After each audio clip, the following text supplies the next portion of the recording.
គឺជាវគ្គមួយដែលទស្សនិកជនកំពុងតែទន្ទឹងចង់ដឹងយ៉ាងខ្លាំងបំផុតដួងកាយទាំង4ដួងសុទ្ធតែពោរពេញទៅដោយសមត្ថភាពតើដួងកាយមួយណាទៅដែលទទួលបានពិន្ទុខ្ពស់ជាងគេ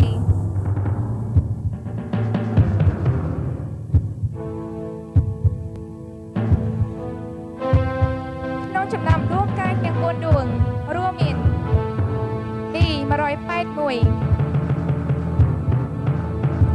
B182 B183 B184 ទស្សនិកជនគិតថាដួងកាយ B ប៉ុន្មានដែលនឹងទទួលបាននៅជ័យជំនះ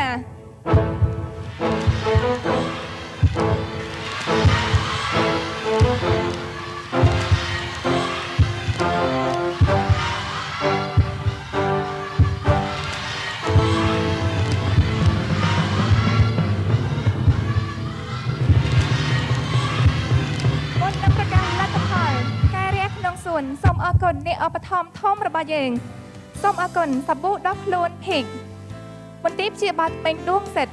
និងសហការឧបត្ថម្ភដោយទឹកចំហុយនិងភេសជ្ជៈហ្វាហ្វាសម្រាប់នាងខ្ញុំផ្ទាល់អរគុណហាងកាត់ដេឡូរ៉ែលដែលមាន3សាខាទួលទំពូងសាខាផ្សារតប៉ាំងនិងសាខាខេត្តបាត់ដំបងសុភាពនារីចង់បានសម្លៀកបំពាក់យ៉ាងស្រស់ស្អាតសូមអញ្ជើញទៅហាងកាត់ដេឡូរ៉ែលដែលមានលេខទូរស័ព្ទ012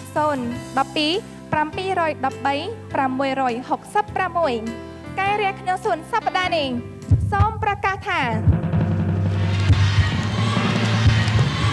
ដួងកាយបានទទួលបានជោគជ័យ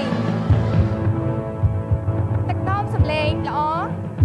កាយវិការរស់រវើកបានទទួលពិន្ទុខ្ពស់ពីគណៈមេប្រយោគនិងការផ្ញើសារយ៉ាងច្រើនពីមហាជន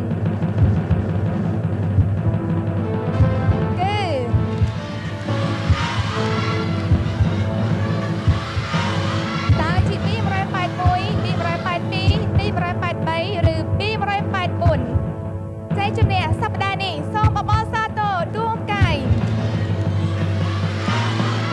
B181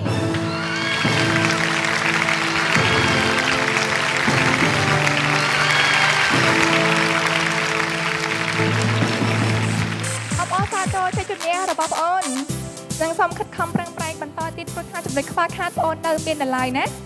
និងសូមផ្ដល់កម្លាំងចិត្តដល់ដួងកាយរបស់យើងទាំង3ដួងផ្សេងទៀតសូមអញ្ជើញដាក់ពាក្យចូលរួមប្រឡងសាលជាថ្មីចាញ់គឺជាបទពិសោធន៍ចំណែកឯជ័យជំនះគឺចាត់ទុកជា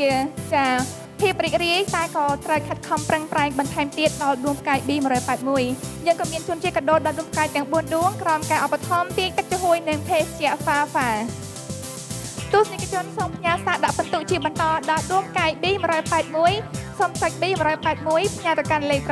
626សម្រាប់ប្រព័ន្ធ Smartphone ឬក៏លោកអ្នកអាចចូលទៅកាន់ Facebook Page ផ្សាយសំអាងឬ Facebook Page Abstract TV 11 click like B181 ដើម្បីឲ្យបងអូនបានទទួលជោគជ័យនៅវគ្គប្រឡងប្រចាំខែ